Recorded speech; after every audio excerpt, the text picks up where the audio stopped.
Vaisampayana said, living in such disguise, those mighty warriors, the sons of Pritha, passed 10 months in Matsya city, and Autog, herself deserving to be waited upon by others, the daughter of Yajinasena, passed her days in extreme misery, waiting upon Sudesna, and residing thus in Sudesna apartments. The prince of Panchala pleased that lady as also the other females of the inner apartments. And it came to pass that, as the year was about to expire, the redoubtable Kichaka, the commander of Virata forces, chanced to behold the daughter of Drupada, and beholding that lady endowed with the splendor of a daughter of the celestials, treading the earth like a goddess, Kichaka, afflicted with the shafts of Kanka, desired to possess her. And burning with desire flame, Virata general came to Sudesna, and smiling addressed her in these words. This beauteous lady had never before been seen by me in King Virata abode. This damsel maddens me with her beauty, even as new wine maddens on with its fragrance. Tell me, who is this graceful and captivating lady possessed of the beauty of a goddess, and whose she is, and whence she hath come? Surely, guiding my heart, she hath reduced me to subjection.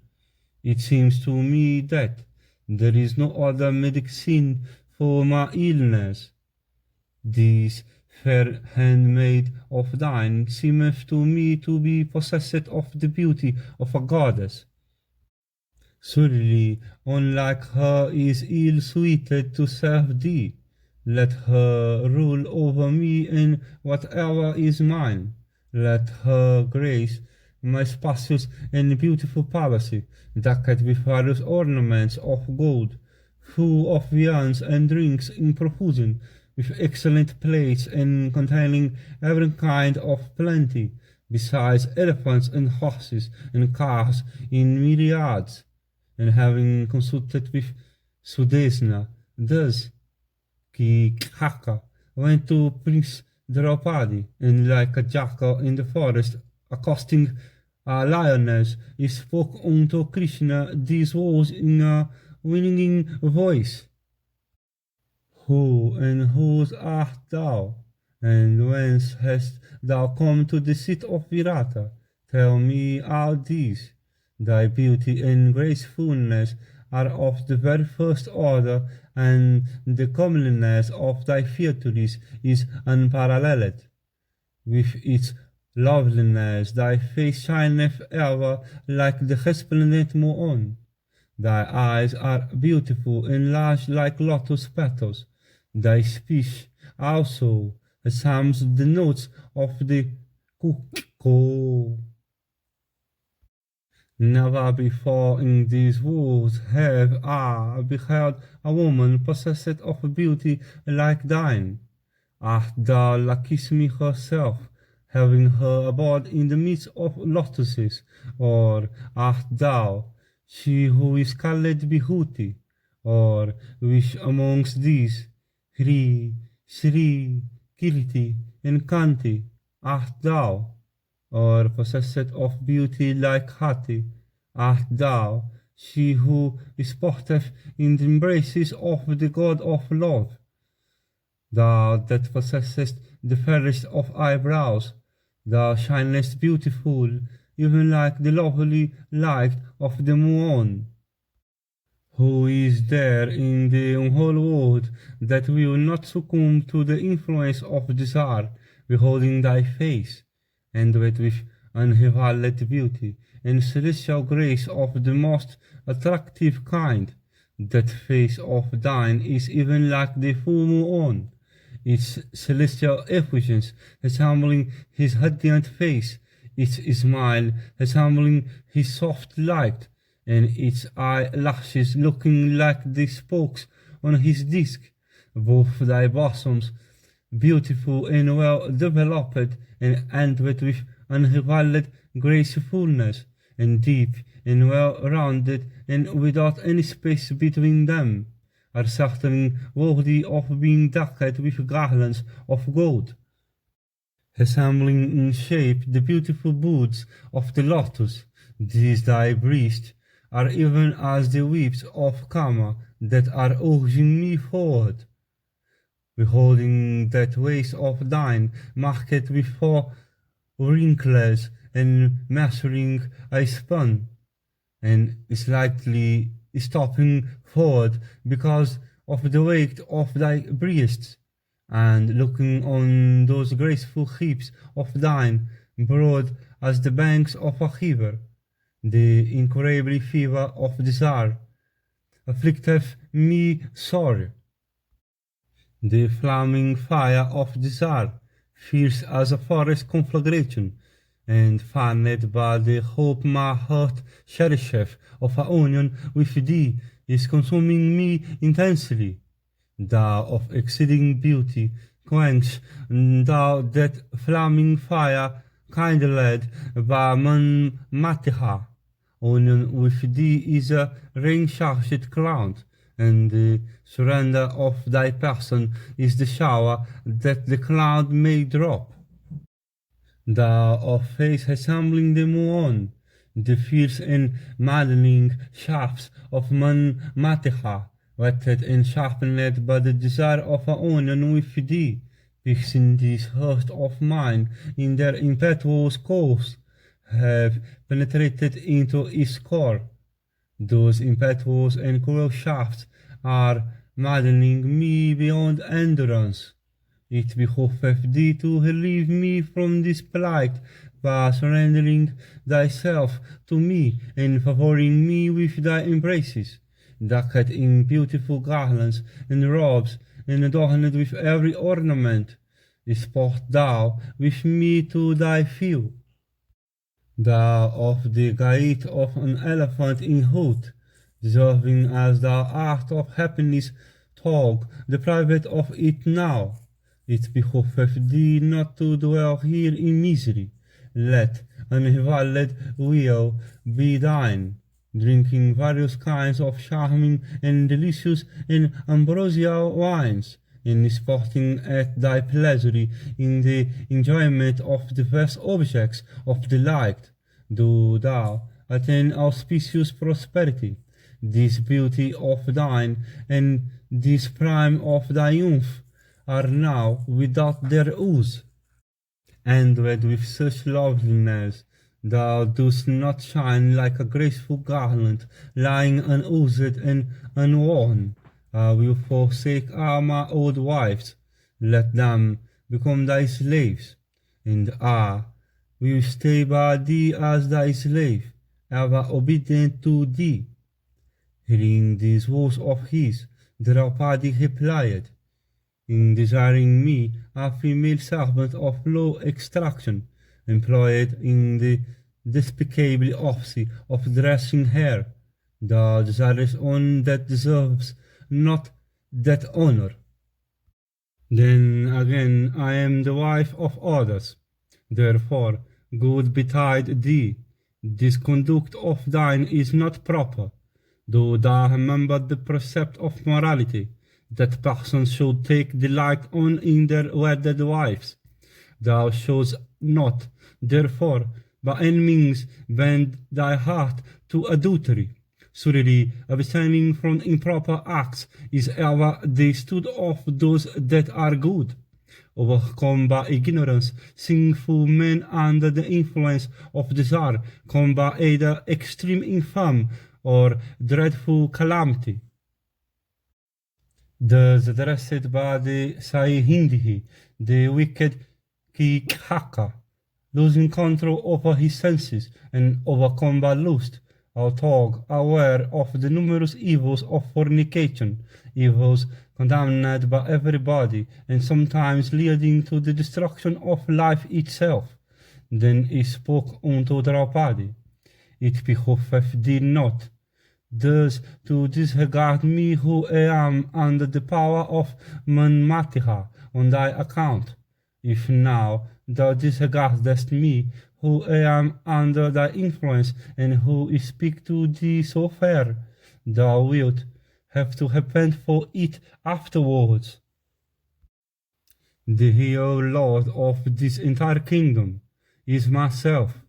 It is me depending upon whom the people of this realm live. In energy and prowess I am unrivaled on earth. There is no other man on earth who rivals me in beauty of person, in youth, in prosperity, and in the possession of excellent objects of enjoyment.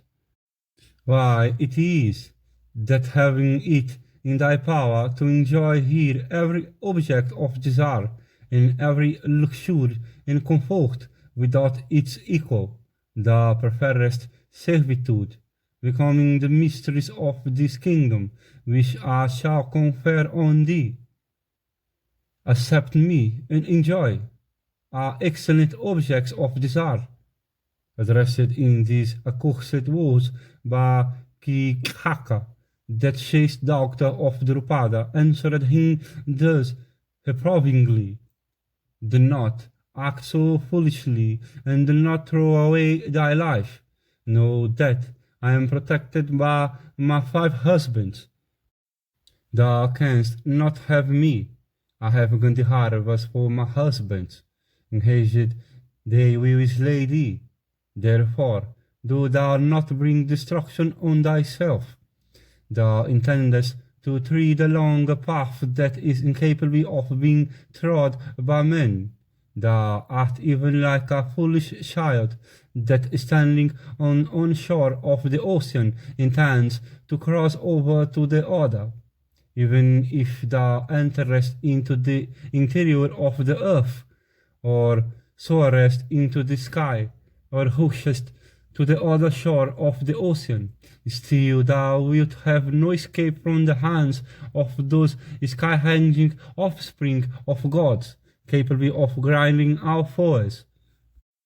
Why dost thou today solicit me so persistently, even as a sick person wisheth for the night that will put a stop to his existence? Why dost thou desire me, even like an infant lying on its mother lap, wishing to catch the moon? For thee that thus solicitest their beloved wife, there is no refuge either on earth or in sky. Hast thou no sense which leads thee to seek thy good, and by which thy life may be saved? Reflected thus by the prince, Kichaka, afflicted with maddening lust, and forgetting our sense of propriety, addressed Sudesna, saying, Do thou, Kekaya doctor, act that thy Saihindhi may come into my arms. Do thou adopt the means by which that damsel of the gait of an elephant may accept me. I am dying of absorbing desire. Hearing his profuse lamentations, that gentle lady, the intelligent queen of Virata, was touched with pity, and having taken counsel with her own self, and reflected on Kichaka purpose, and on the anxiety of Krishna, Sudesna addressed the Sutta son in these words: Do thou, on the occasion of some festival, procure viands and wines for me. I shall then send my Saihindhi to thee on the pretence of bringing wine, and when she will repair thither, do thou, in solitude, free from interruption, humor her as thou likest, thus so that she may incline her mind to thee. Thus addressed, he went out of his sister's apartments, and he soon procured wines well filtered and worthy of a king, and, employing skilled cooks, he prepared men and various kinds of choice viands and delicious drinks, and men and various kinds of meat of different degrees of excellence. And when all this had been done, the gentle lady Sudesna as previously consulted by Kichaka, desired her Saihindi to repair to Kichaka aboard, saying, "Get up and repair to Kichaka aboard to bring wine, for I am afflicted with thirst." Thereupon the Saihindi replied, "I shall not be able to repair to Kichaka apartments. Thou thyself knowest how shameless he is. In thy palace I shall not be able to lead a lustful life, becoming faithless to my husband. Thou rememberest the conditions I had set down before entering thy house.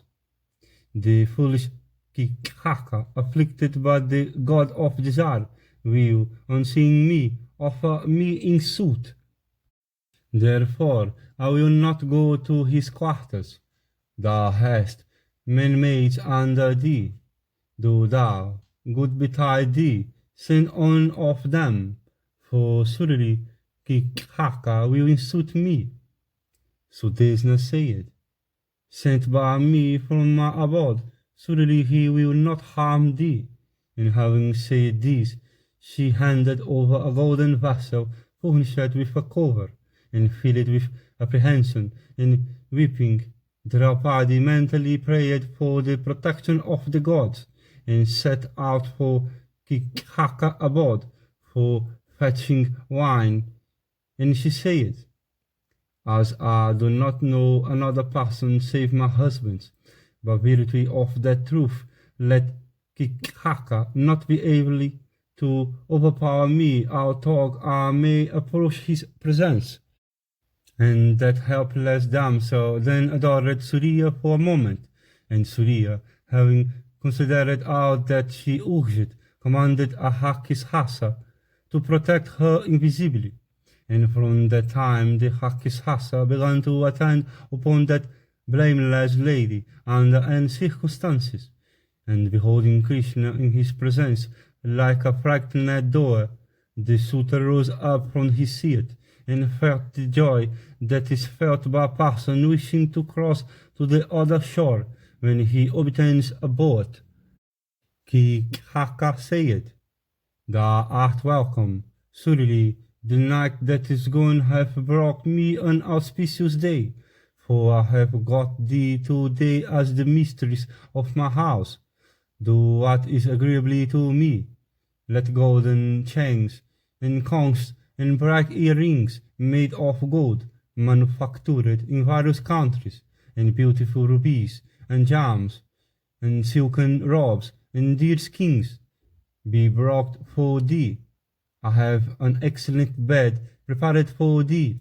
Come, sitting upon it, do thou drink with me the wine prepared from the honey flower." Hearing these words, Draupadi said, "I have been sent to thee by the prince for taking away wine. Do thou speedily bring me wine, for she told me that she is exceedingly thirsty." At this, Kichaka said, "Others will care what the prince wants." And saying this, the suitor's son caught hold of Draupadi's right arm, and at this Draupadi exclaimed, "As I have never, from intoxication of the senses, been unfaithful to my husband, even at heart, but that truth I shall behold thee dragged and lying powerless on the ground." Saying that large-eyed lady, reproving him in that strain, Kichaka suddenly seized her by the end of her upper garment, as she attempted to run away, and seized with violence by Kichaka, the beautiful prince, unable to tolerate it, and with frame trembling with wrath, and breathing quickly, dashed him to the ground, and dashed to the ground thus, the sinful wretch tumbled down like a tree whose roots had been cut. And having thrown Kichaka down on the ground, when the lady had seized her, she, trembling all over, rushed to the court, where King Yudhishthira was, for protection, and while she was running with all her speed, Kichaka, seizing her by the hair and bringing her down on the ground, kicked her in the very presence of the king. Thereupon, the Hakichasa that had been appointed by Surya to protect Draupadi gave Kichaka a shove with a force might as that of the wind, and overpowered by the force of Hakichasa, Kichaka healed and fell down senseless on the ground, even like an uprooted tree. And both Yudhishthira and Bhishmasena, who were seated there, beheld with wrathful eyes that outrage on Krishna by Kichaka, and desirous of compassing the destruction of the wicked Kichaka. The illustrious Bhishma gnashed his teeth in rage, and his forehead was covered with sweat, and terribly wrinkles appeared thereon, and a smoke exhalation shot forth from his eyes, and his eyes lashes stood on end, and that slayer of hostile heroes pressed his forehead with his hands, and impelled by rage, he was on the point of starting up with his speed. King Yudhishthira, apprehensive of discovery, squeezed his thumbs and commanded Bhishma to forbear, and Bhishma, who then looked like an infuriated elephant eyeing a large tree, was thus forbidden by his elder brother. And the latter said, Lookest thou for trees for fuel? If thou art in need of fagots, then go out and fell trees.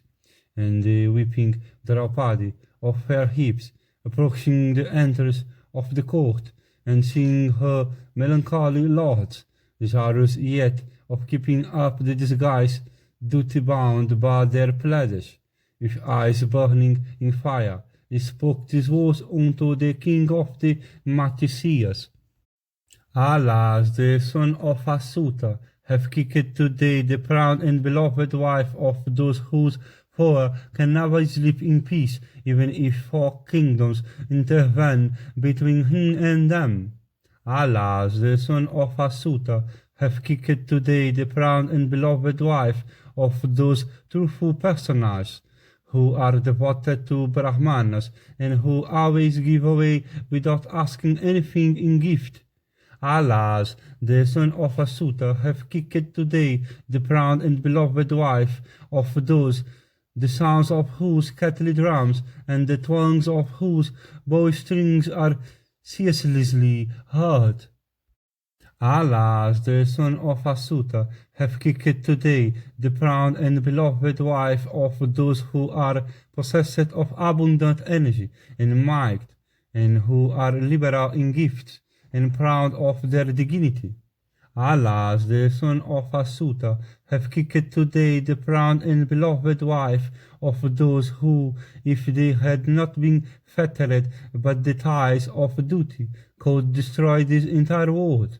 Where, alas, are those mighty warriors today who, talk living in disguise, have always granted protection unto those that solicit it? Why do those heroes today, endowed as they are with strength and possessed of immeasurable energy, quietly suffer, like eunuchs, their dear and chaste wife to be thus insulted by a suitor's son? Where is that wrath of theirs, that prowess and that energy, when they quietly bear their wife to be thus insulted by a wicked wretch? What can I do when Virata, deficient in virtue, cool suffereth my innocent self to be thus wronged by a wretch? Thou dost not act like a king towards this Kichaka. Thy behavior is like that of a robber, and doth not shine in a court. That a show thus being suited in thy very presence is highly improper. Let all the courtiers here look at this violence of Kichaka. Kichaka is ignorant of duty and morality, and Matsya is equally. These courtiers that wait upon such a king are destitute of virtue.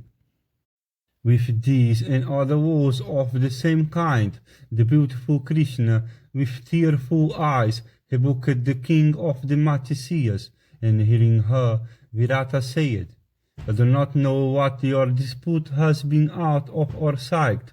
Not knowing the true cause, how can I show my discrimination? Then the courtiers, having learned everything, applauded Krishna, and they exclaimed, well done, and censured Kichaka. And the courtier said, that person who owneth this large-eyed lady, having every limb of hers endowed with beauty for his wife, possesseth what is of exceeding value, and hath no occasion to indulge in any grief. Surely such a damsel of transcendent beauty and limbs perfectly faultless is hard among men. Indeed, it seems to us that she is a goddess.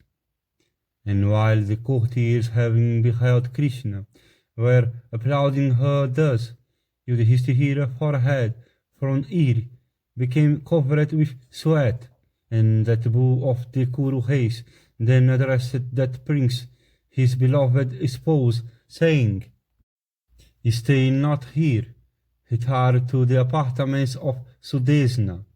The wives of heroes bear affliction for the sake of their husbands, and undergoing toil in ministering unto their lords, they at last attain to regions where their husbands may go.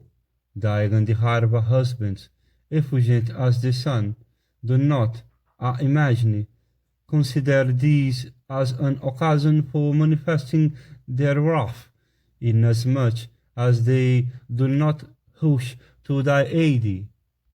Thou art ignorant of the timeliness of things, and it is for this that thou weepest as an actress, besides interrupting the play of dice in Matsya court. Retire, the Gandharvas will do what is agreeably to thee, and they will surely display thy war, and take the life of him that hath wronged thee. Hearing these words, the Saihindhi replied, They of whom I am the wedded wife are, women extremely kind, and as the else of them all is addicted to dice, they are liable to be oppressed by all. And having said this, the fair-hipped Krishna, with disheveled hair and eyes hid in anger, ran towards the apartments of Sudihesna, and in consequence of having wept long, her face looked beautiful like the lunar disk in the firmament, emerged from the clouds. And beholding her in that condition, Sudesna asked, Who hath insulted thee? Why dost thou weep? Who hath done thee wrong? Whence is this thy grief? Thus addressed, Draupadi said, As I went to bring wine for thee, Kichaka struck me in the court in the very presence of the king, as if in the midst of a solitary wood. Hearing this, Sudesna said, As Kichaka, maddened by lust, hath insulted thee, that art incapable of being possessed by him, I shall cause him to be slain if thou wishest it. Thereupon Draupadi answered, Even others will slay him, even they whom he hath wronged. I think it is clear that he will have to go to the abode of Yama this very day. Thus insulted by the Suta son, that illustrious prince, the beautiful Krishna, eagerly wishing for the destruction of Virata general, went to her quarters, and Drupada, doctor of dark hue and slender waist, then performed her ablutions, and washing her body and clothes with water, Krishna began to ponder weepingly on the means of dispelling her grief, and she reflected, saying, "What am I to do? Whither shall I go? How can my purpose be effected?" And while she was thinking thus, she remembered Bhishma, and said to herself, "There is none else save Bhishma that can today accomplish the purpose on which my heart is set." And afflicted with great grief, the large-eyed and intelligent Krishna, possessed of powerful protectors, then rose up at night, and leaving her bed speedily proceeded towards the quarters of Bhishmasena, desirous of beholding her lord. And possessed of great intelligence, the daughter of Drupada entered her husband's quarters, saying, "How canst thou sleep while that wretched commander of Virata forces, who is my foe, yet liveth, having perpetrated today death?" Then the chamber where Bhishma slept, breathing hard like a lion, being filled with the beauty of Drupada daughter and of the high-souled Bhishma, blazed forth in splendor, and Krishna of sweet smiles, finding Bhishmasena in the cooking apartments, approached him with the eagerness of a 3 years old cow brought up in the woods, approaching a powerful bull in her first season, or of a she-crane living by the waterside, approaching her mate in the pairing season.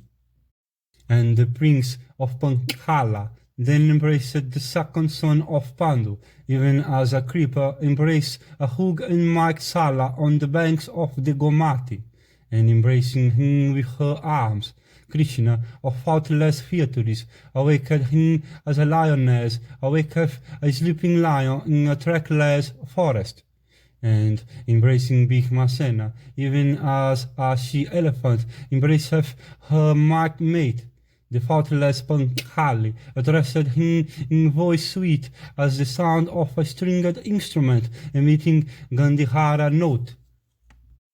And she said, "Arise, why dost thou lie thou as undead? Surely he that is not dead never suffereth a wicked wretch that hath disgraced his wife to live." And awakened by the prince, Bhishma of might arms then rose up and sat upon his couch overlaid with a rich bed, and he of the Kuru race then addressed the prince, his beloved wife, saying, "For what purpose hast thou come hither in such a hurry? Thy color is gone, and thou lookest lean and pale. Tell me everything in detail. I must know the truth, whether it be pleasurably or painful, agreeably or disagreeably. Tell me all." Having heard everything, I shall apply the remedy. I alone am entitled to thy confidence in all things, for it is I who deliver thee from perils again. Tell me quickly what is thy wish, and what is the purpose that is in thy view, and return thou to thy bed before others awake. Draupadi said, "What grief hath she not, who hath Yudhishthira for her husband? Knowing all my griefs, why dost thou ask me?" The Pratikami dragged me to the court in the midst of an assembly of courtiers, calling me a slave. That grief consumeth me. What other prince, save Draupadi, would live having suffered such intense misery? Who else, save myself, could bear such second insult as the wicked Saindhava offered me while residing in the forest? Who else of my position, save myself, could live, having been kicked by Kichaka in the very sight of the wicked king of the Matisias? Of what value is life, when thou dost not think me miserably, although I am afflicted with such woes? That vile and wicked wretch, known by the name of Kichaka, who is the brother-in-law of King Virata and the commander of his forces. Every day address me who am residing in the palace as a Saihindhi, saying, "Do thou become my wife?" The solicited, but that wretch deserving to be slain, my heart is bursting like a fruit ripened in season. Censure thou that elder brother of thine, addicted to execrably dice, trog, whose act alone I have been afflicted with such woe. Who else, save him that is a desperate gambler, won't play, giving up kingdom and everything, including even myself, in order to lead a life in the woods? If he had gambled morning and evening for many years together, stacking niskas, batasant, and other kinds of substantial wealth, steal his silver, and gold, and robes, and vehicles, and tiams, and goats, and sheep, and multitudes of steeds, and mares, and mules, would not have sustained any diminution. Now deprived of prosperity by the rivalry of dice, he sits dumb like a fool, reflecting on his own misdeeds. He who, while sojourning, was followed by 10,000 elephants adorned with golden garlands, now supports himself by casting dice. That Yudhishthira, who at Indraprastha was adored by kings of incomparable prowess, by hundreds of thousands, that might monarch in whose kitchen 100,000 maid servants, plate in hand, used every day to feed numerous guests day and night, that best of liberal men, who gave 1,000 niskas, even he overwhelmed with war, in consequence of gambling, which is the root of all evil, now supporteth himself by casting dice, bards and encomiasts, by thousands decked with earrings, set with brilliant gems, and gifted with melodious voice, used to pay him homage morning and evening. That Yudhishthira, who was daily waited upon by 1,000 sages of ascetic merit, versed in the Vedas, and having every desire gratified, as his courtiers. That Yudhishthira, who maintained 88,000 of domestic Sinatakas, with 30 maid servants, assigned unto each, as also 10,000 yachts, not accepting anything in gift, and with vital seed drawn up. Even that might king now liveth in such guise.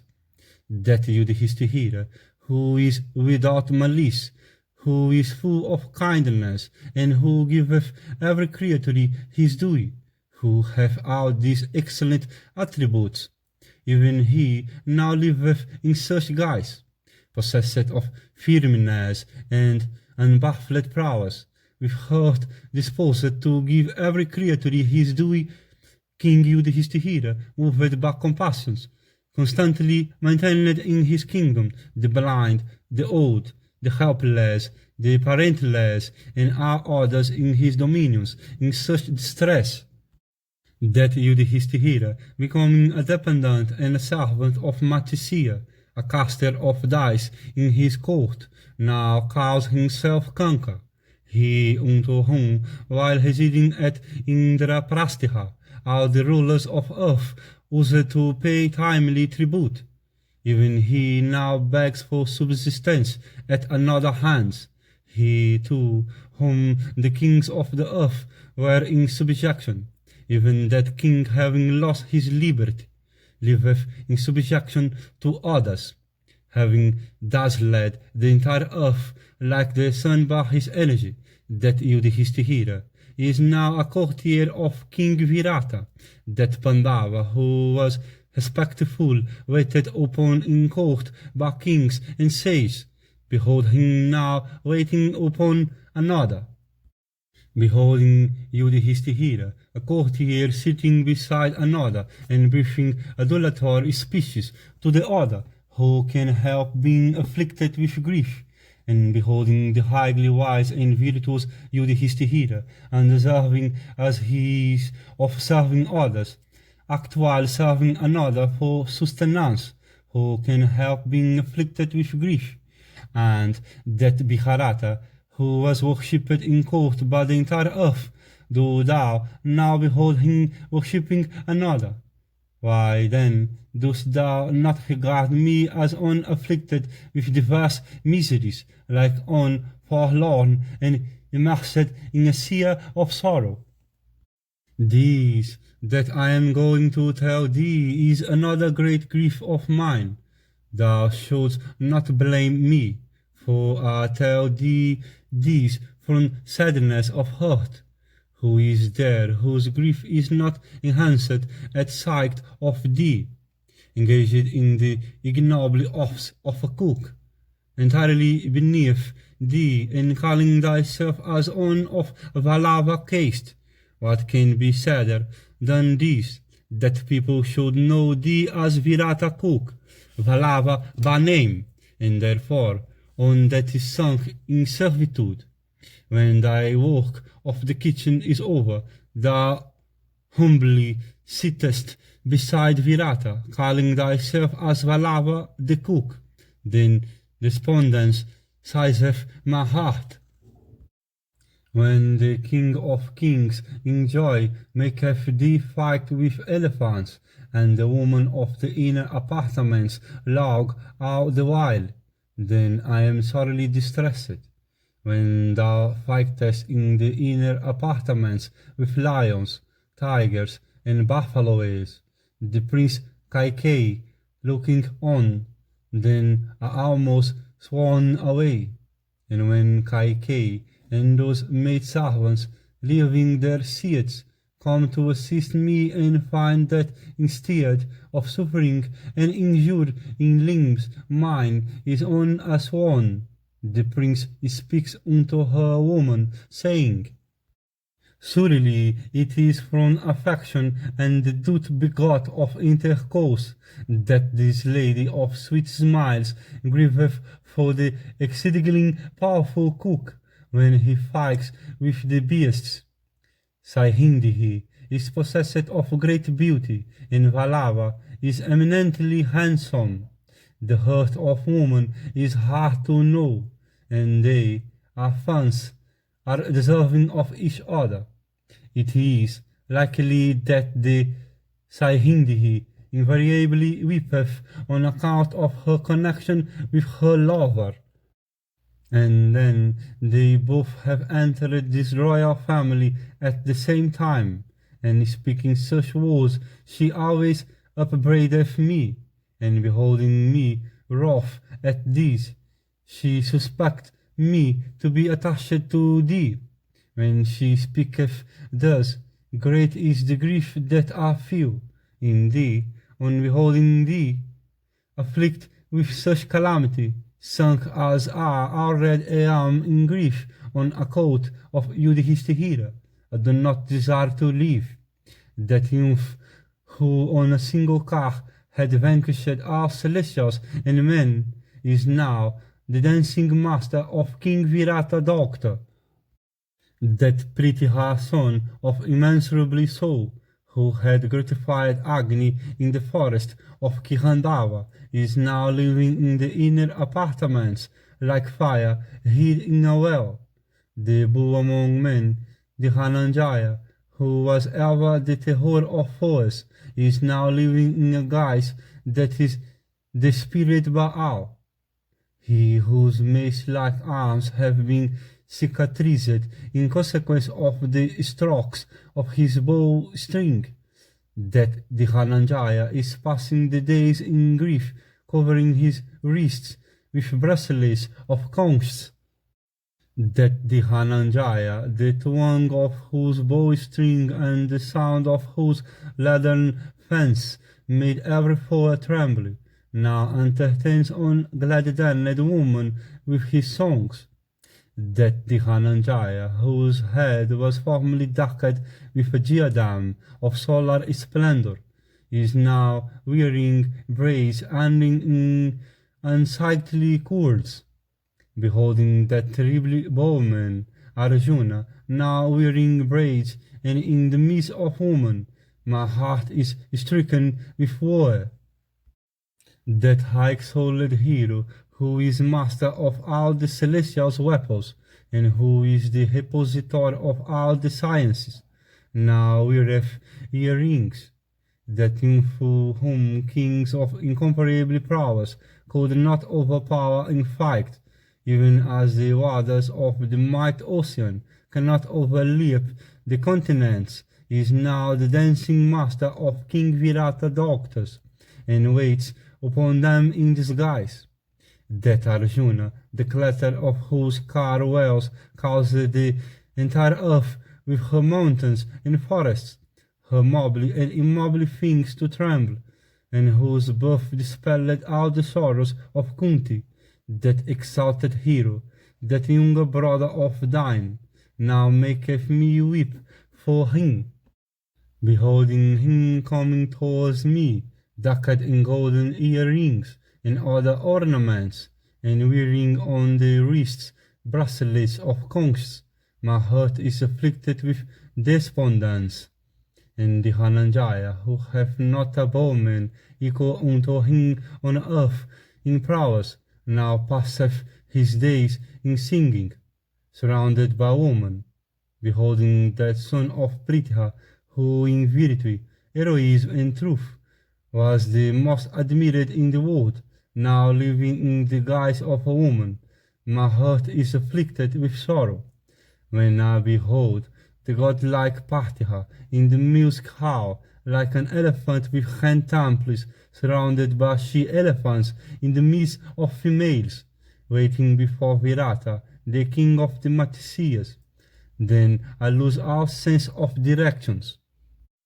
Surely my mother-in-law doth not know the Dhananjaya to be afflicted with such extreme distress, nor doth she know that descendant of the Kuru race, Ajatasattu, addicted to disastrous dice, to be sunk in misery. Beholding the youngest of you all, Sahadeva, superintending the kind, in the guise of a co-head, I grow pale, always thinking of Sahadeva plight. I cannot obtain sleep. What to speak you of the rest?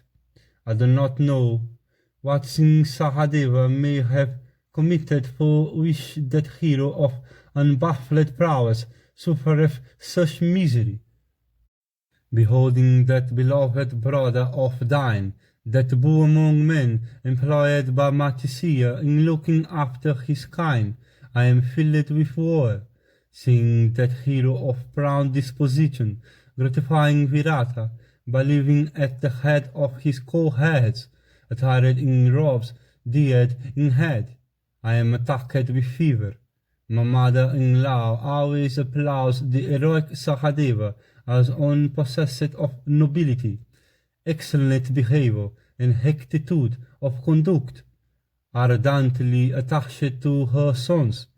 The weeping Kunti stood, embracing Sahadeva while he was about to set out for the great forest, and she addressed me saying, Sahadeva is bashful and sweet-speeched and virtuous. He is my favorite child. Therefore, tend him in the forest day and night, delicate and brave, devoted to the king, and always worshipping his elder brother. Do thou feed him thyself. Beholding that foremost of warriors, Sahadeva, engaged in tending kine, and sleeping at night on calf skins, how can I bear to live? He again, who is crowned with the 3 attributes of beauty, arms, and intelligence, is now the superintendent of Virata steeds. Behold the change brought on by time. Grantihika, at sight of whom hostile hosts fled from the field of battle, now trained horses in the presence of the king, driving them with speed. Ah, now see that handsome youth wait upon the gorgeously decked and excellent Virata, the king of the Matisia, and display horses before him. Afflicted as I am with all these 100 kinds of misery on account of Yudhishthira, why dost thou yet deem me happy? Listen now to me, as I tell thee of other wars far surpassing these. What can be sadder to me than miseries so various as these should emaciate me while ye are alive? On account of that desperate gambler, I am now under Sudesna command, living in the palace in the guise of a Saihindhi, and behold the plight of poignant war, which a prince I am now in. I am living in expectation of the close of this started period. The extreme of misery, therefore, is mine. Success of purpose, victory, and defeat, as regards mortals, are transitory. It is in this belief that I am living in expectation of the return of prosperity to my husbands. Prosperity and adversity revolve like a well. It is in this belief that I am living in expectation of the return of prosperity to my husbands, that cause which bringeth on victory may bring defeat as well. I live in this hope. Why dost thou not regard me as undead? I have heard that persons that give may beg, that they who slay may be slain, and that they who overthrow others may themselves be overthrown by foes. Nothing is difficult for destiny, and none can override destiny. It is for this that I am awaiting the return of favorable fortune, as a tank once dried is filled up once again, so hoping for a change for the better, await the return of prosperity, when on business that have been well provided for is seen to be frustrated. A truly wise person should never strive for bringing back good fortune. Plunged as I am in sorrow, asked or unasked by thee to explain the purpose of these words spoken by me, I shall tell thee everything. Queen of the sons of Pandu and daughter of Drupada, who else, save myself, won't wish to live, having fallen into such a plight? The misery that hath overtaken me hath really humiliated the entire Kuru race, the Panchalas and the sons of Pandu, surrounded by numerous brothers and father-in-law and sons. What other woman having such cause for joy, save myself, would be afflicted with such woe? Surely I must, in my childhood, have committed act highly offensive to the Khatri, through whose displeasure I have been visited with such consequences. Mark the pallor that hath come over my complexion, which not even a life in the woods, fraught as it was with extreme misery, could bring about. Thou knowest what happiness was formerly mine. Even I, who was such, have now sunk into servitude. Sorely distressed, I can find no rest, that the might-armed and terrible bowman, the Dhananjaya, the son of Pritha, should now live like a fire that hath been put out, maketh me think of all this as attributable to destiny.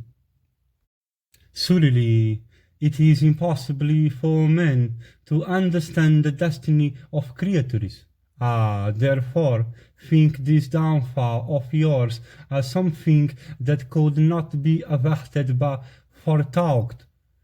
She who hath you all, that has summoned Indra himself to attend to her comforts, even she, so chaste and exalted, hath now to attend to the comforts of others that are to her far inferior in rank. Behold, my plight, it is what I do not deserve. Ye are alive, yet behold this inversion of order that time hath brought. She who had the whole earth to the verge of the sea under her control is now under the control of Sudesna and living in fear of her. She who had dependence to walk both before and behind her, now herself walketh before and behind Sudesna. This is another grief of mine that is intolerable. She who had never, save for Kunti, pounded unguents even for her own use, now, good betide thee, poundeth sandal. Behold these hands of mine which were not so before. Saying this, she showed in her hands marked with corns, and she continued. She who had never feared Kunti herself, nor thee and thy brothers, now standeth in fear before Virata as a slave, anxious of what that King of Kings may say unto her regarding the proper preparation of the unguents. For Matisia liketh not sandal pounded by others. Relating her woes thus unto Bhishmasena, Krishna began to weep silently, casting her eyes on Bhishma. And then, with voice shocked in tears, and sighing repeatedly, she addressed Bhishma in these words, powerful, stirring his heart. Signal must have been my offense of old unto the gods, for unfortunate as I am yet alive, when I shall die. Then that slayer of hostile heroes, Vrikodara, covering his face with those delicate hands of his wife, marked with corns, began to weep, and that mighty son of Kunti, holding the hands of Draupadi in his, shed copious tears, and afflicted with great woe, he spoke these words. Bhishma said, Fear on the might of my arms, and fear on the Gandiva of Falguni, inasmuch as thy hands had before now become covered with corns. I would have caused a carnage in Virata court, but for the fact that Kunti's son eyed me, or like a mighty elephant, I would without aid have crushed the head of the Kichaka, intoxicated with the pride of sovereignty. When I beheld thee kicked by Kichaka, I conceived at that instant an wholesale slaughter of the Matisias. Yudhishthira, however, forbade me by a glance, and, understanding his intention, I have kept quiet. That we have been deprived of our kingdom, that I have not yet slain the Kurus, that I have not yet taken the heads of Suyodhana and Karna, and Suvala son, Sakuni, and the wicked Dusasana. These acts and omissions are consuming every limb of mine. The thought of those beads in my heart, like a javelin implanted in it. Do not sacrifice virtue, and subdue thy wrath. If King Yudhishthira hear from thee such rebukes, he will surely put an end to his life. If the Dhananjaya and the twins hear thee speak thus, even they will renounce life. And if these give up life, I also shall not be able to bear my own. In olden days, Sarjati doctor, the beautiful Sukanya, followed into the forest Hiavana of Bihirigu Haze, whose mind was under complete control, and over whom, while engaged in ascetic meditation, the ants had built a hill. Thou mayest have heard that Indrasena, who in beauty was like unto Narayani herself, followed her husband aged 1,000 years.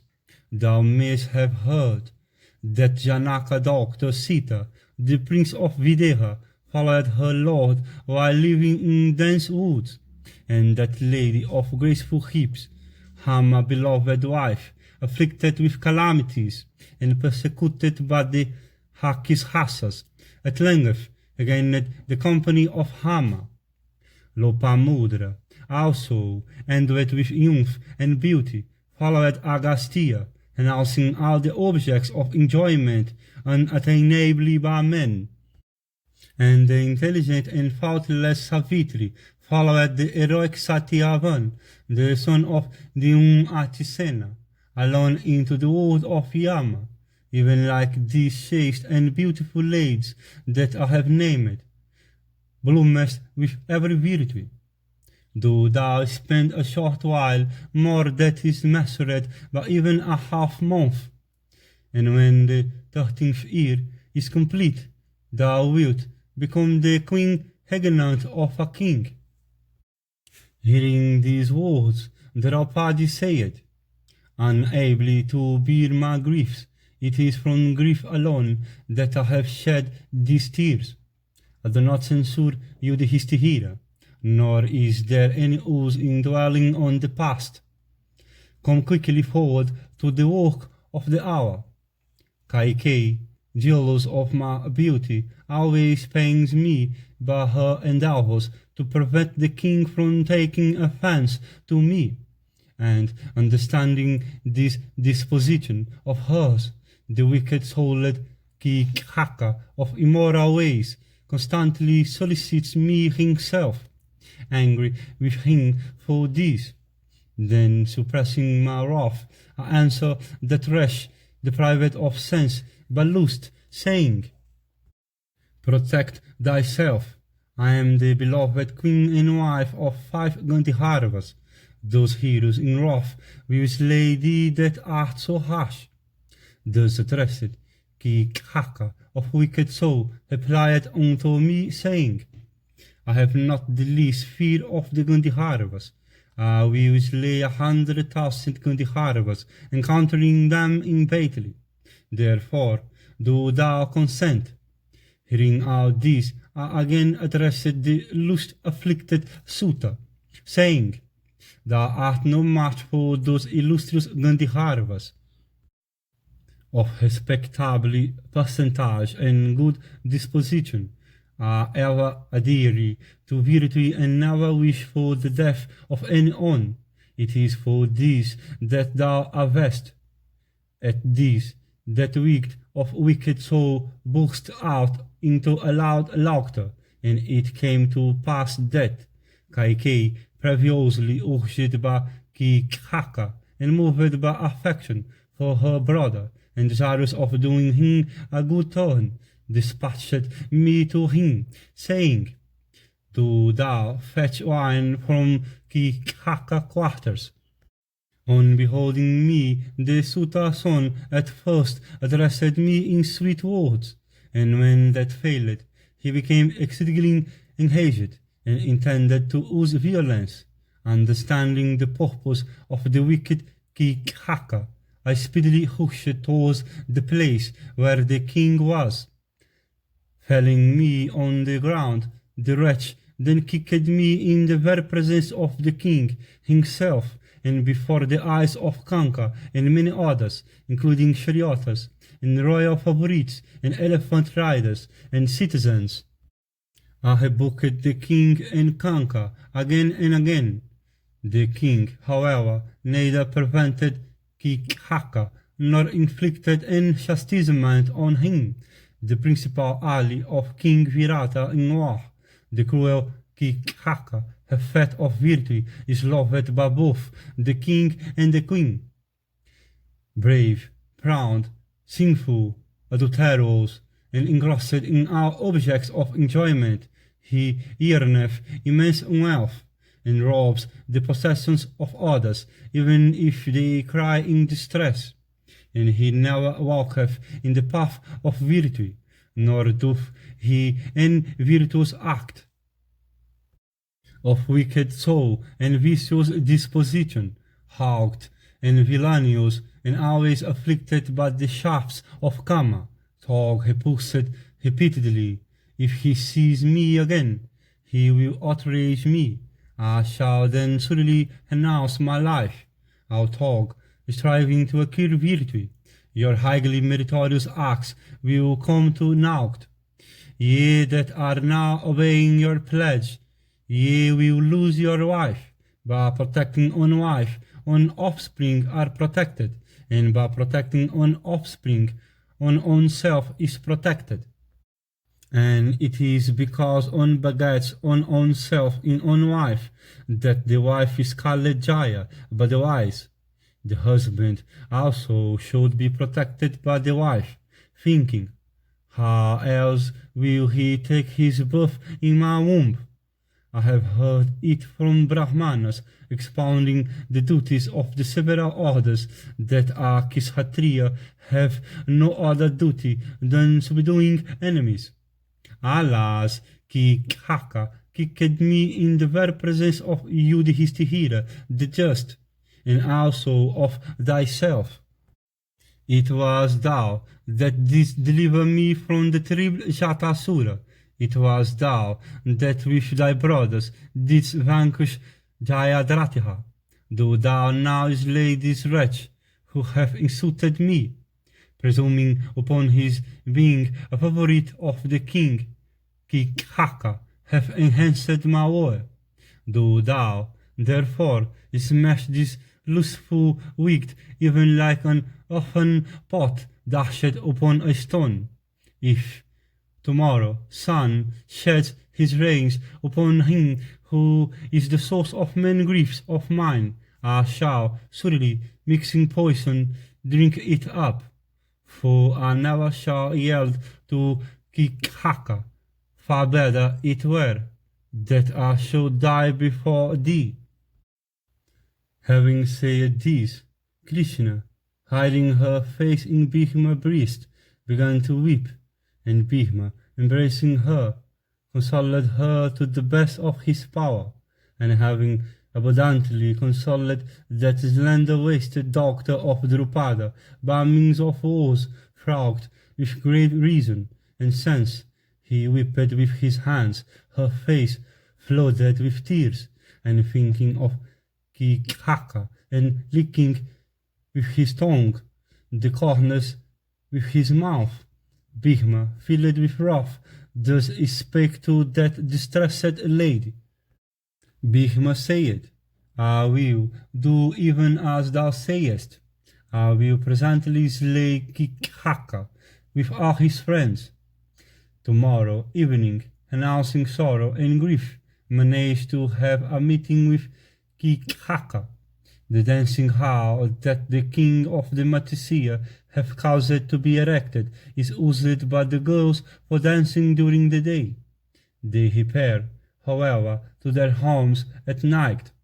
There in that hall is an excellent and well-placed wooden bedstead.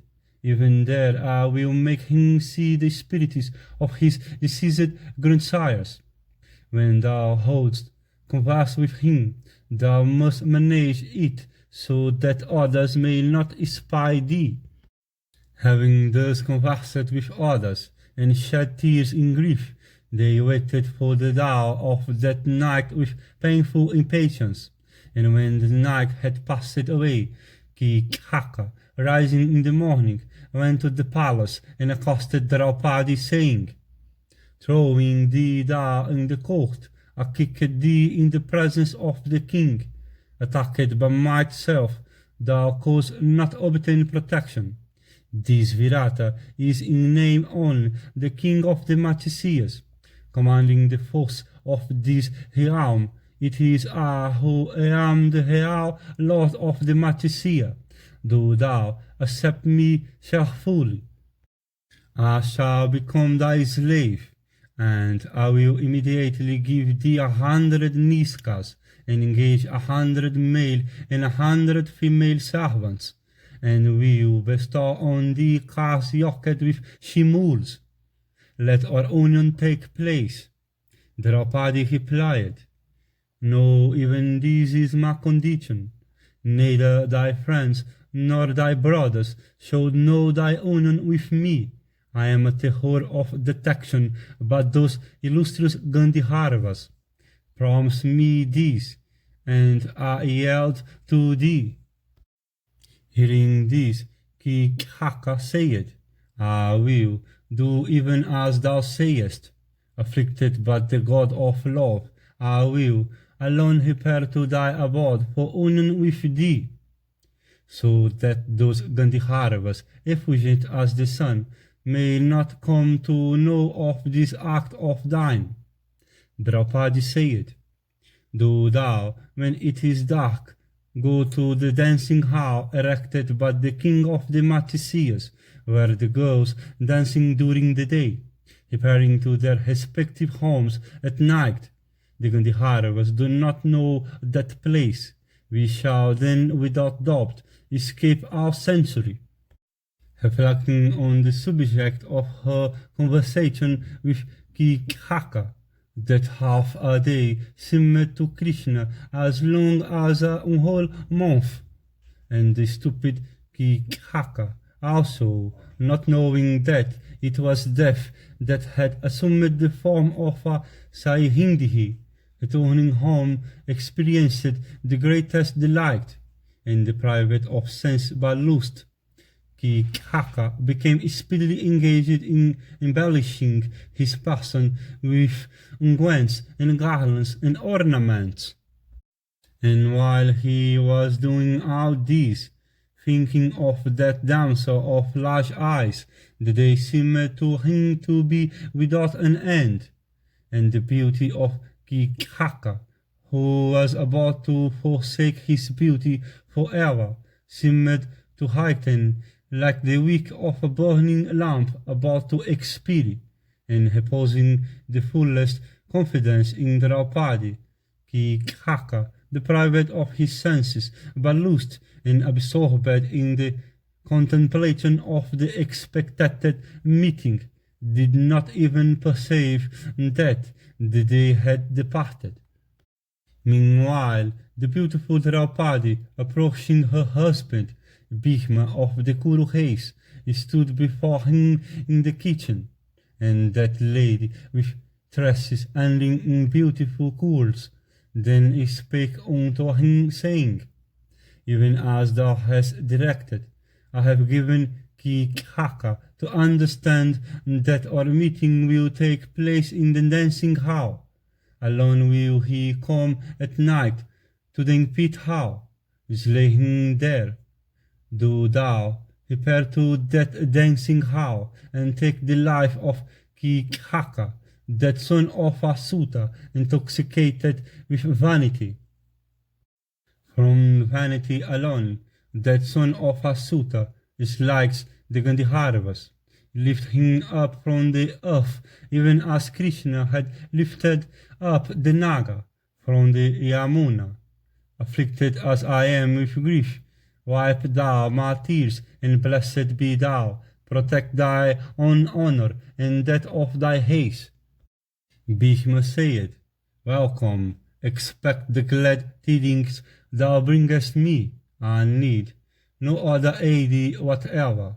The delight that I feel on hearing from thee about my coming encounter with Kichaka is equal to what I felt in slaying Hirinva. I swear unto thee by truth, by my brothers, and by morality, that I will slay Kichaka, even as the Lord of the Celestial slew Vritra. Whether secretly or openly, I will crush Kichaka, and if the Matsiyas fight for him, then I will slay them too. And slaying Duryodhana afterwards, I shall win back the earth. Let Yudhishthira, the son of Kunti, continue to pay homage unto the king of Matsya. Hearing these words of Bhishma, Draupadi said, in order that thou mayst not have to announce the truth already pledged to me. Do thou slay Kichaka in secret. Bhima assuring her said, even today I shall slay Kichaka together with his friends unknown to others during the darkness of the night. I shall crush even as an elephant crusheth a vela fruit, the head of the wicked Kichaka, who wisheth for what is unattainably by him. Repairing first to the place of assignation at night, Bhima sat down, disguising himself, and he waited there in expectation of Kichaka, like a lion lying in wait for a deer. And Kichaka, having embellished his person as he should, came to the dancing hall at the appointed time in the hope of meeting Pankhali. And thinking of the assignation, he entered the chamber, and having entered that hall enveloped in deep gloom, that wretch of wicked soul came upon Bhima of incomparable prowess, who had come a little before, and who was waiting in a corner. And as an insect approacheth towards a flaming fire, or a puny animal towards a lion, Kichaka approached Bhima, lying there in a bed and burning in anger at the thought of the insult offered to Krishna, as if he were the suitor death.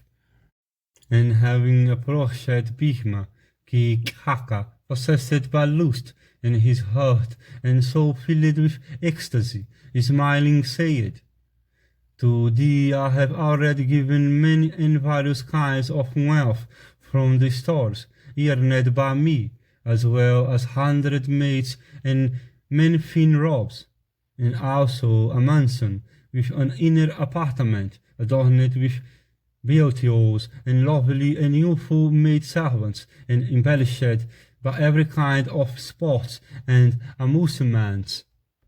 And having set out those apart for thee, I have speedily come hither, and on a sudden women have begun to praise me, saying, there is not in this world an other person like unto thee in beauty and dress. Hearing this, Bhima said, it is well that thou art handsome, and it is well thou praisest thyself. I think that thou hast never before this such pleasurable touch. Thou hast an acute touch, and knowest the ways of gallantry, skilled in the art of love-making. Thou art a favorite with women. There is none like thee in this world. Saying this, that son of Kunti, the might-armed Bhima of terrible prowess, suddenly rose up and laughing said, thy sister shall today behold thee dragged by me to the ground, like a mighty elephant, hug as a mountain, dragged to the ground by a lion. Thyself is slain Saihindhi, will live in peace, and we, her husbands, will live in peace. Saying this, the mighty Bhima seized Kichaka by the hairs of his head, which were adorned with garlands, and seized with force by the hair, that foremost of mighty persons, Kichaka quickly freed his hair and grasped the arms of Bhima, and then between those lions among men, fired with wrath, between that chief of the Kichaka clan and that best of men, there ensued a hand-to-hand encounter, like that between two powerful elephants for a female elephant in the season of spring, or like that which happened in days of yore between those lions among monkeys, the brothers Vali and Sugriva, and both equally infuriate and both eager for victory. Both those combatants raised their arms, resembling snakes furnished with 5 hoods, and attacked each other with their nails and teeth, wrought up to frenzy of wrath. impetuously assailed by the powerful Kichaka in that encounter. The resolute Bhishma did not waver a single step, and locked in each other embraces, and dragging each other, they fought on like two mighty bulls, and having nails and teeth for their weapons. The encounter between them was fierce and terrible, like that of two furious tigers, and felling each other in fury. They encountered each other like a couple of elephants with hand temples, and the mighty Bhishma then seized Kichaka, and Kichaka, that foremost of strong persons, threw Bhishma down with violence, and as those mighty combatants fought on, the crash of their arms produced a loud noise that resembled the clatter of splitting bamboos. Then Vrikodara, throwing Kichaka down by main force within the home, began to toss him about furiously, even as a hurricane tosseth a tree, and attacked thus impatiently by the powerful Bhishma. Kichaka grew weak and began to tremble. For all that, however, he tugged at the Pandava to the best of his power, and attacking Bhishma and making him wave a little, the mighty Kichaka struck him with his knees and brought him down to the ground. And overthrown by the powerful Kichaka, Bhishma quickly rose up like Yama himself with mace in hand, and thus that powerful suitor and the Pandava, intoxicated with strength and challenging each other, grappled with each other at midnight in that solitary place, and as they roared at each other in wrath, that excellent and strong edifice began to shake every moment, and slapped on the chest by the mighty Bhishma, Kichaka, fired with wrath, moved not a single pass, and breathing for a moment only, that onslaught, incapable of being born on earth, the suitor, overpowered by Bhishma might, became enfeebled, and seeing him waning, weak,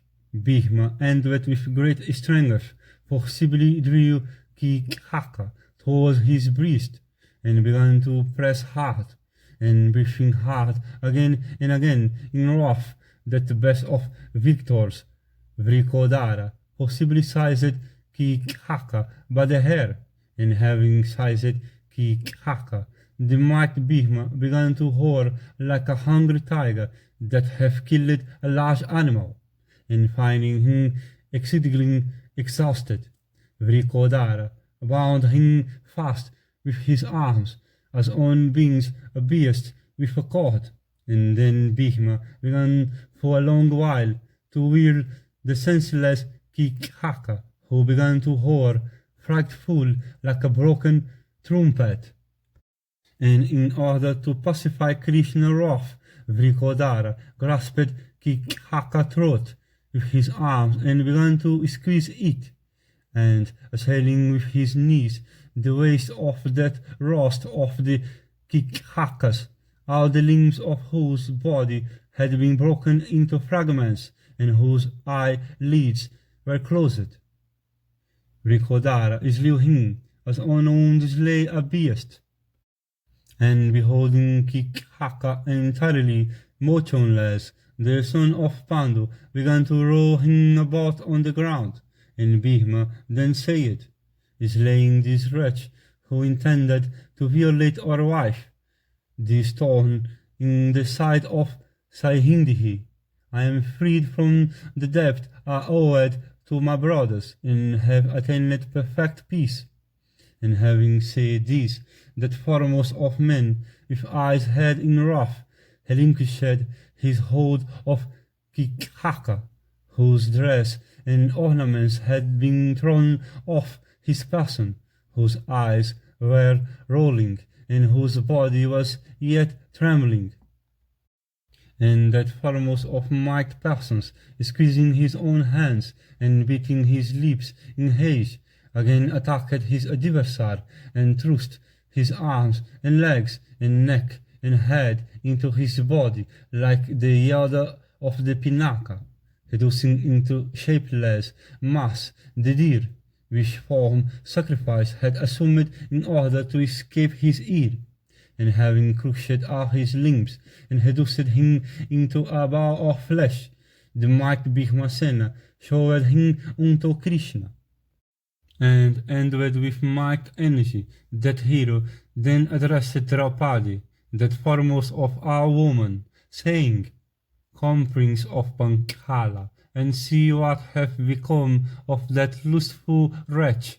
And saying this, Bhishma of terrible powers began to press with his feet the body of that wicked wight, and lighting a torch, then, and showing Draupadi the body of Kichaka, that hero addressed her, saying, "Those that solicit thee, endowed as thou art with an excellent disposition and every virtue, will be slain by me even as this Kichaka have been."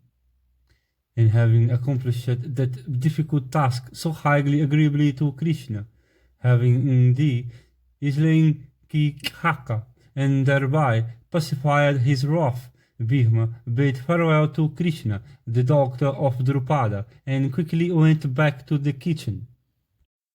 And Draupadi, that best of women, having caused Kichaka to be slain, had her grief removed, and experienced the greatest delight. And addressing the keepers of the dancing hall, she said, "Come ye and behold Kichaka, who had violated after other people's wives, lieth thou here, slain by my Gandharva husbands." And hearing these words, the guards of the dancing hall soon came by thousands to that spot, torches in hand, and repairing to that home, they beheld the lifeless Kichaka thrown on the ground, drenched with blood. And beholding him without arms and legs, they were filled with grief, and as they gazed at Kichaka, they were struck with amazement, and seeing that superhuman act, the overthrow of Kichaka, they said, "Where is his neck, and where are his legs?" And beholding him this plight, they all concluded that he had been killed by Gandharva.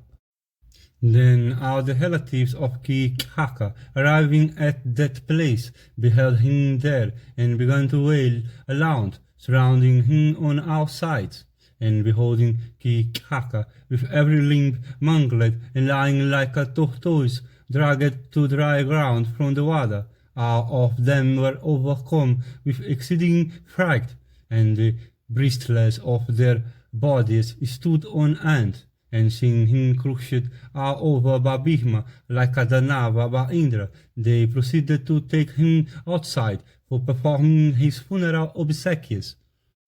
And then those persons of the Sutta clan, thus assembled together, espied Krishna of faultless limbs hard by, who stood reclining on a pillar, and all the Kichakas assembled there exclaimed, "Let this unchaste woman be slain for whom Kichaka hath himself lost his life, or, without slaying her, here let us cremate her with him that had lusted after her, for it behoveth us to accomplish in every way what is agreeably to that deceased son of Sutta."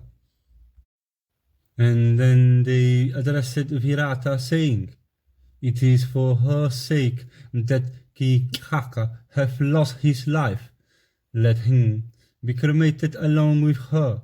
It behoveth thee to grant this permission."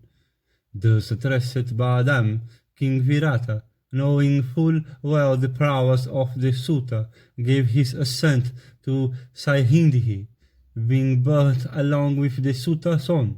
And at this the Kichakas, approaching the frightened and stupefied Krishna of lotus-like eyes, seized her with violence, and binding that damsel of the land waste, and placing her upon the bier, they set out with great energy towards the cemetery.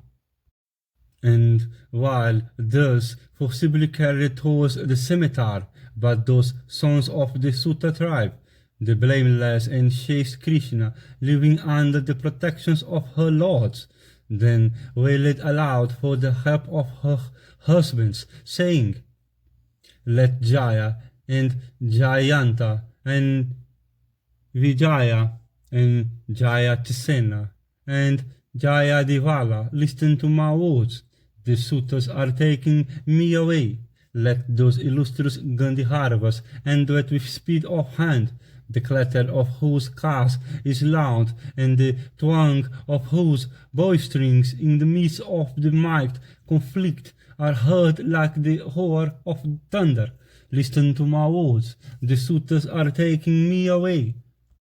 Hearing those sorrowful words and lamentations of Krishna, Bhishma, without a moment's reflection, started up from his bed and said, "I have heard the words thou hast spoken. Thou hast, therefore, no more fear at the hands of the Suttas." Having said this, the might-armed Bhishma, desirous of slaying the Kichakas, began to swell his body, and careful, changing his attire, he went out of the palace by wrong egress, and climbing over a wall by the aid of a tree, he proceeded towards the cemetery whither the Kichakas had gone. And having leaped over the wall and gone out of the excellent city, Bhishma impetuously rushed to where the Suttas were, and proceeding towards the funeral pyre, he beheld a large tree, tall as palmyra palm, with gigantic shoulders, and with a red top, and that its layer of force, grasping with his arms the tree measuring 10 vitimas, uprooted it, even like an elephant, and placed it upon his shoulders, and taking up that tree with trunk and branches, and measuring 10 vitimas, that mighty hero rushed towards the Suttas like Yama himself, mace in hand. And by the impetus of his rush, banyans and peepals and kinsukas falling down on earth lie in clusters, and beholding that Gandhirva approach them like a lion in fury, all the Suttas, trembling with fear and greatly distressed, became panicky struck, and they addressed each other, saying, "Lo, the powerful Gandhirva cometh hither, filled with rage, and with an upraised tree in hand. Let Saihindhi, from whom this danger of ours hath arisen, be set free." And beholding the tree that had been uprooted by Bhishmasena, they set Draupadi free, and ran breathlessly towards the city. And seeing them run away, Bhishma, that mighty son of the wind god, dispatched by means of that tree 105 of them unto the abode of Yama, like the yelder of the thunderbolt, slaying the Danavas, and setting Draupadi free from her bonds. He then comforted her. And that might Ahmed and irrepressibly Vrikodara, the son of Pandu, then addressed the distressed prince of Panchala with face bathed in tears, saying, "Thus are they slay that wrong thee without cause. Return to the city. Thou hast no longer any fear. I myself will go to the Virata kitchen by another route." It was thus that 105 of those Kichakas were slain, and their corpses lie on the ground, making the place look like a great forest overspread with uprooted trees after a hurricane. Thus fell those 105 Kichakas, and including Virata general slain before. The slaughtered Suttas numbered 106, and beholding that exceedingly wonderful feat, men and women that assembled together were filled with astonishment, and the power of speech was suspended in every one. And beholding the suitors slain, the citizens went to the king and represented unto him what had happened, saying, those mighty sons of the suitors have all been slain by the Gandharvas. Indeed, they lie scattered on the earth like high peaks of mountains heaven by thunder. Saihindi, having been set free, returneth to thy palace in the city.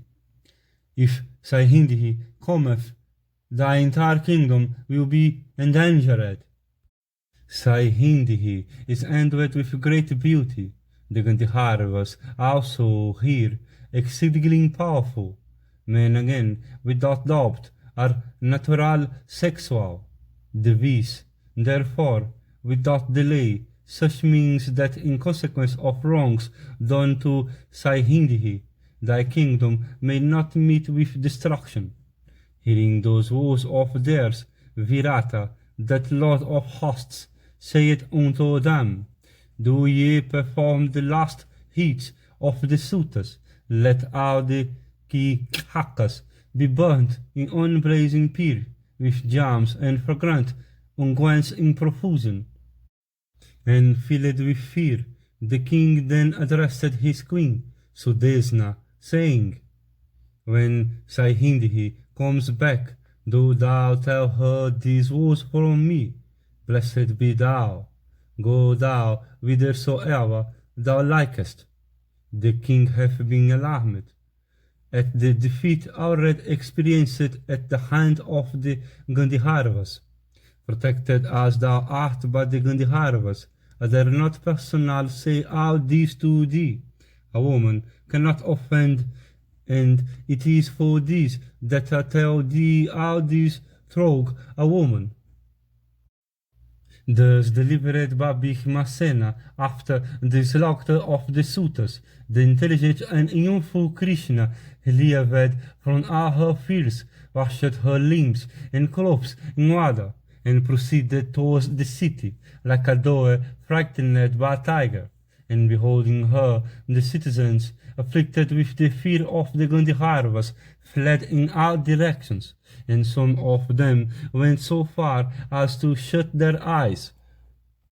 And then, at the gate of the kitchen, the prince of Panchala saw Bhishmasena staying, like an infuriated elephant of gigantic proportions, and looking upon him with wonder expanded eyes, Draupadi, by means of words intelligibly to them alone, said, I bow unto that prince of the Gandharvas, who hath rescued me.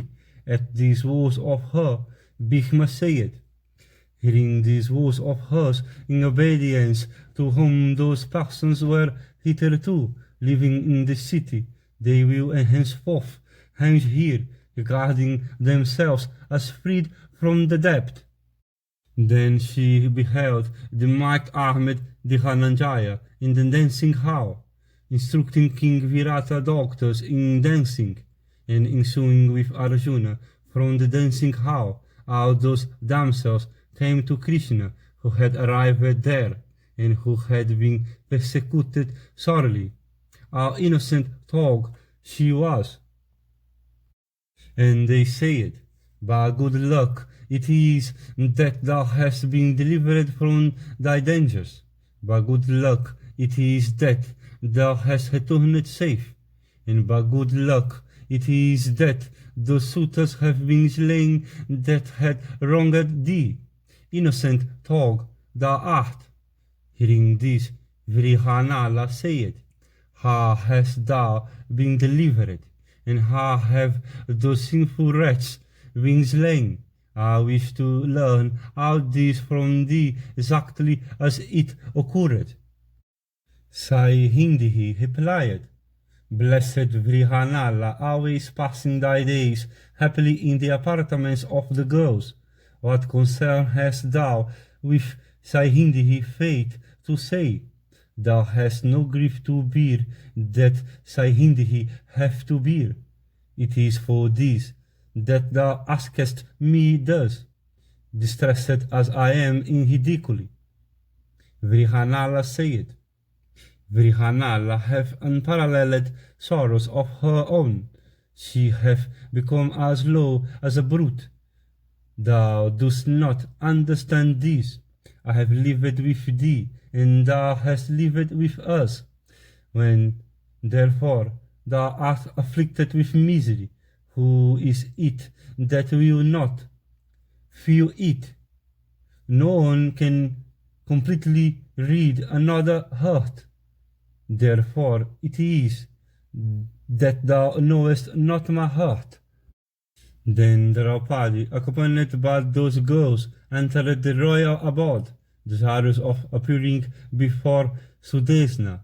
And when she came before the queen, Virata wife addressed her at the command of the king, saying, Do thou speedily go whithersoever thou likest. The king, good betide thee, hath been filled with fear at this discomfiture at the hands of the Gandharvas. Thou art young and unparalleled on earth in beauty. Thou art besides an object of desire with men. The Gandharvas again are exceedingly wrathful. Sayhindi he said, Let the king suffer me to live here for on 13 days more. Without doubt, the Gandharvas will be highly obliged at this. They will then convey me hence and do what would be agreeably to Virata. Without doubt, the king, by doing this with his friends, will reap great benefit.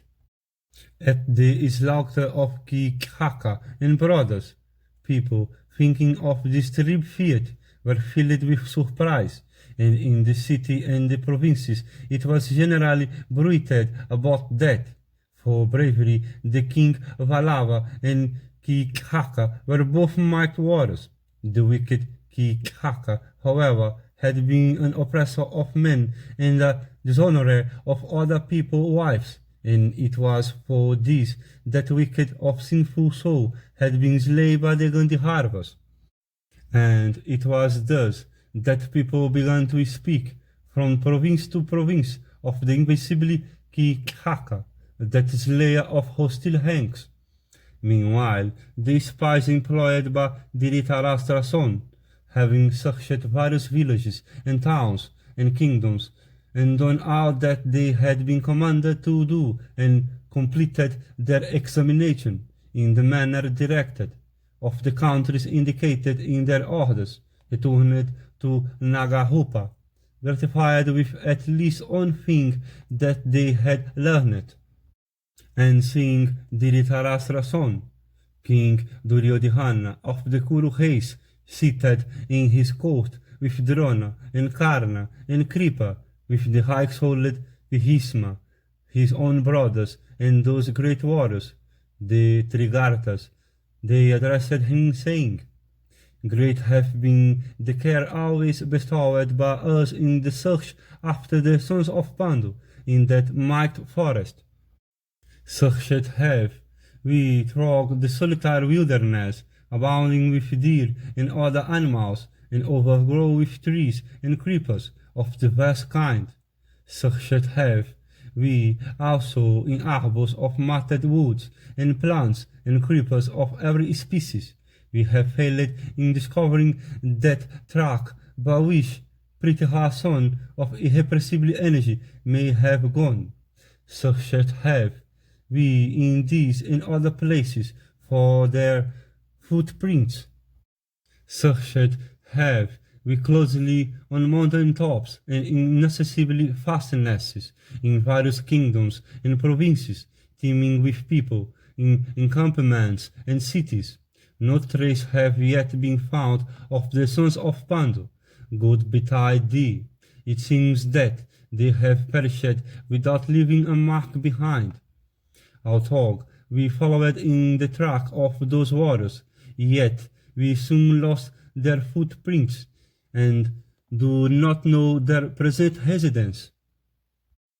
For some time we followed in the wake of their charioteers, and making our inquiries duly, we truly ascertained what we desired to know.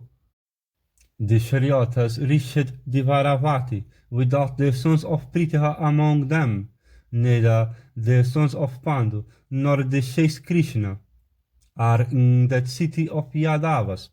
We have not been able to discover either their track or their present abode. Salutations to thee, they are gone for good. We are acquainted with the disposition of the sons of Pandu, and know something of the feats achieved by them. It behoveth thee, therefore, to give us instructions as to what we should next do in the search after the sons of Pandu. Listen to these agreeable words of ours, promising great good to thee. King Matsya commander, Kichaka of wicked soul, by whom the Trigartas were repeatedly vanquished and slain with might force, now lieth low on the ground, with all his brothers, slain by invisibly Gandharvas during the hours of darkness, thou of unfading glory. Having heard this delightful news about the discomfiture of our enemies, we have been exceedingly gratified. Do thou now ordain what should next be done.